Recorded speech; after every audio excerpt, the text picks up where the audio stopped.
Assalamualaikum warahmatullahi wabarakatuh.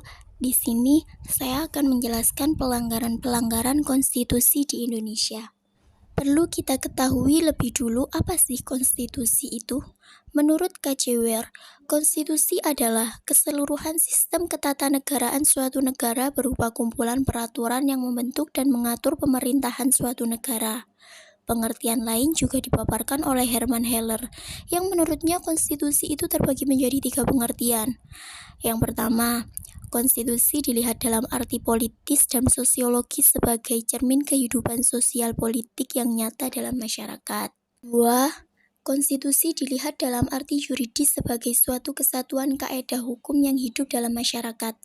Dan ketiga, konstitusi yang tertulis dalam satu naskah UUD sebagai hukum yang tertinggi yang berlaku dalam suatu negara. Keberadaan konstitusi sangat penting bagi suatu negara, terutama di Indonesia. Mengapa sangat penting?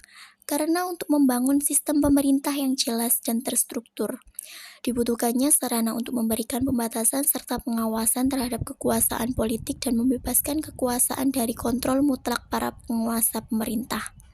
Hal ini bertujuan untuk membatasi adanya penyalahgunaan kekuasaan oleh penguasa pemerintah. Betapa pentingnya peran konstitusi dalam suatu negara.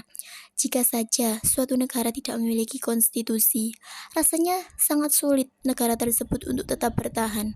Karena tujuan lain dari konstitusi ini yaitu sebagai sarana yang dapat mengatur masyarakatnya secara tertib dan terorganisir.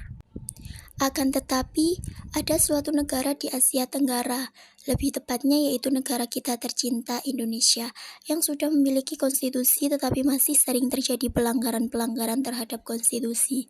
Banyak sekali penyimpangan terhadap konstitusi yang ada di Indonesia. Berikut ini saya akan memberikan beberapa contoh kasus pelanggaran konstitusi yang pernah terjadi di Indonesia. Yang pertama, penyimpangan ideologis.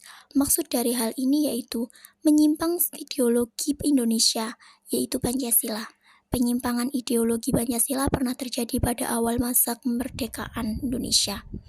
Kasusnya yaitu pada tahun 1945 di Madiun, terjadi pemberontakan Partai Komunis Indonesia yang dipimpin oleh Musso.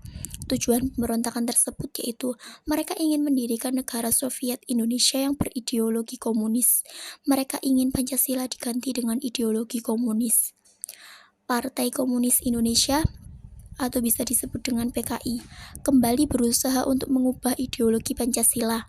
Mereka melakukan pemberontakan pada 30 September 1965.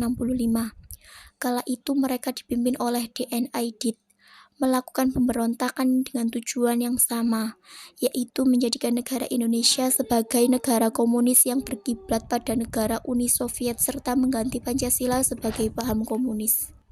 Ada banyak lagi kasus penyimpangan Pancasila seperti pergaulan bebas, pola komunikasi yang tidak beretika, peredaran narkoba dan minuman keras, aksi anarkisme, serta vandalisme sehingga memicu terjadinya perpecahan dan penurunan moral.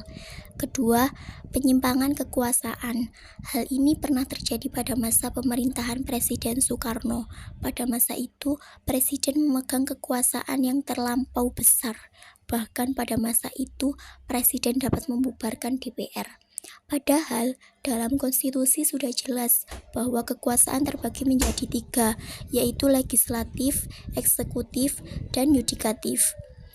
Hal ini tentunya merupakan bentuk penyimpangan serta bentuk pelanggaran terhadap konstitusi.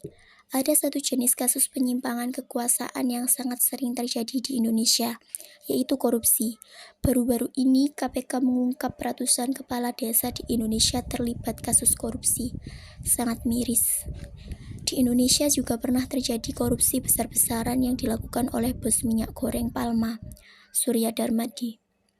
Menurut Jaksa Agung ST Burhanuddin, Surya Darmadi ini melakukan penyalahgunaan izin lokasi dan izin usaha perkebunan seluas 37.095 hektar.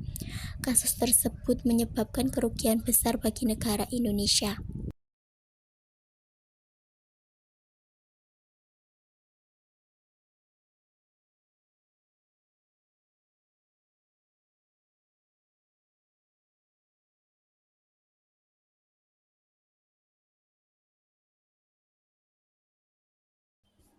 Solusinya, sosial ekonomi merupakan fenomena yang dapat ditemukan dalam masyarakat yang dinamis. Masalah ini dapat diselesaikan dengan menerapkan ideologi. Misalnya saja, komunisme mengatasi konflik sosial ekonomi dengan cara menjadikan pemerintah sebagai pengatur seluruh sumber aktivitas perekonomian dalam suatu negara.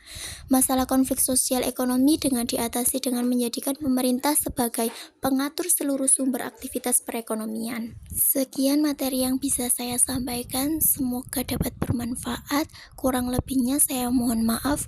Wassalamualaikum warahmatullahi wabarakatuh.